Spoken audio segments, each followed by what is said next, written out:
Now, Star Trek, the animated series, provided many opportunities for things the live-action show didn't have due to the technology at the time and all that sort of thing. So you could have exotic aliens and whatnot, but also the opportunity to revisit stories that the show had presented, and they've done this. Now, some have fallen flat, others did a little better. And this is one of the ones that, it did okay. I mean, it's a very simple plot and whatnot, but it's not just a repeat. It's not a repeat at all. This having to do from the story Shore Leave, this being Once Upon a Planet, where the crew of the Enterprise decides to go back to have a little rest period on the fantasy planet, if you will. Welcome to Fantasy Planet. Well, wouldn't it be cool if Khan managed to take it over and he tortures them and that's the plot? So no, they go back and I guess McCoy, Uhura, and Sulu are the only ones allowed to go first. So they do, and they revisit the thing. The rabbit and Alice shows up and all that stuff. But then, of course, things start to go wrong.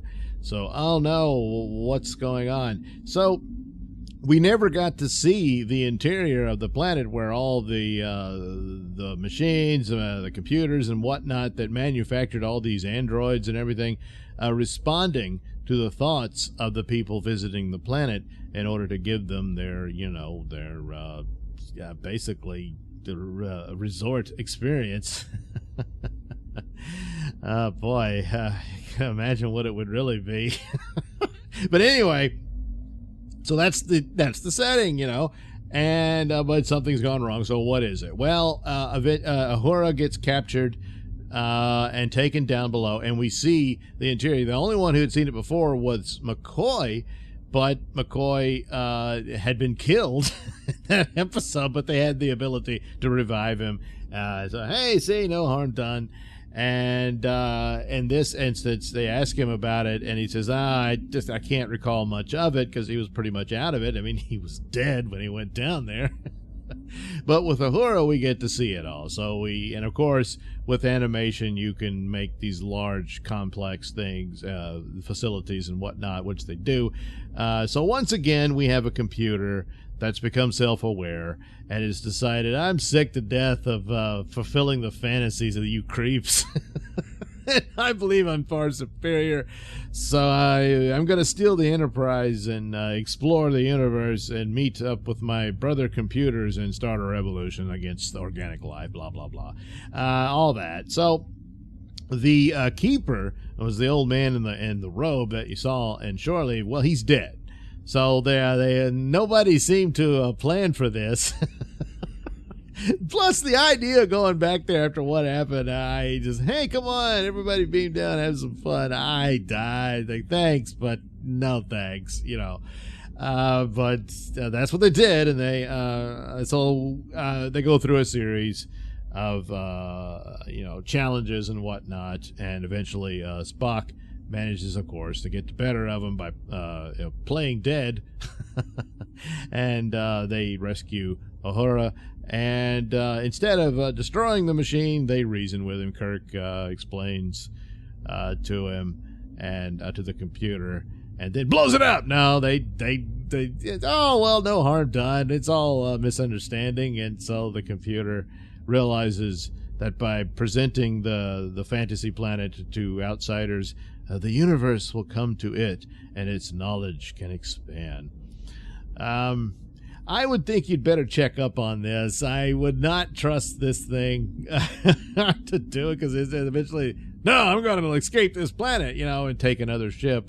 It almost takes the Enterprise that, messes with it and destroys it, and all of that.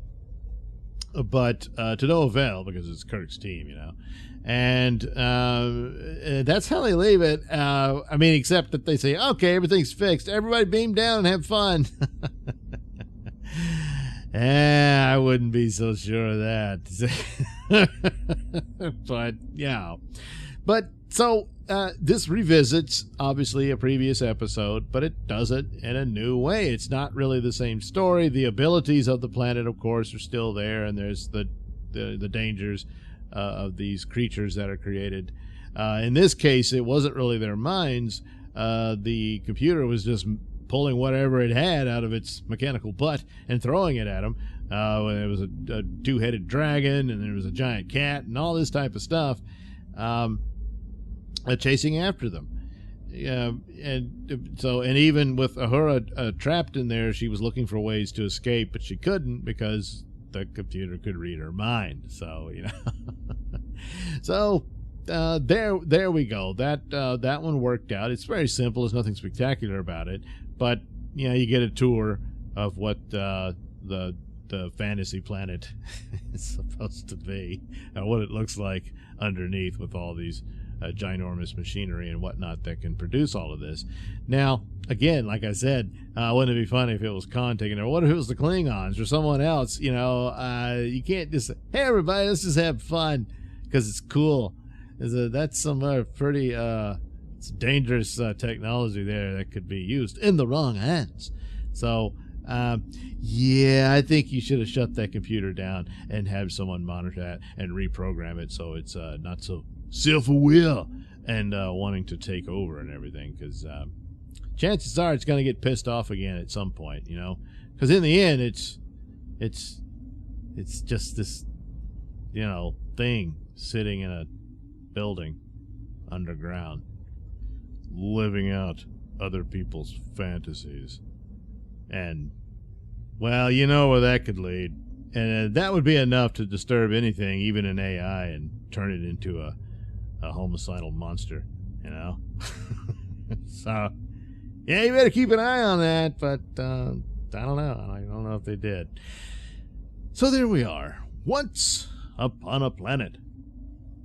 Thanks for watching and listening. Say, while you're still here, why not like and subscribe and share with your many friends? Yes. Also, check out my mini stores in the link description below. Yes, where you can get t-shirts, hats, mugs, all those goodies with my artwork on them. Oh, yeah.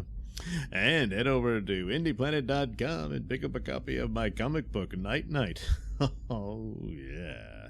You can also catch me at my podcast, Mr Nailsin Show, on RadioMisfits.com. And you can also watch my videos on BitChute.com and now on Rumble.com. Oh, my goodness. So many places to watch me and my stuff.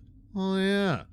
And if that's not enough for you, well, you can follow me on many social media platforms and say hi to your old pal, Mr. Nailsin.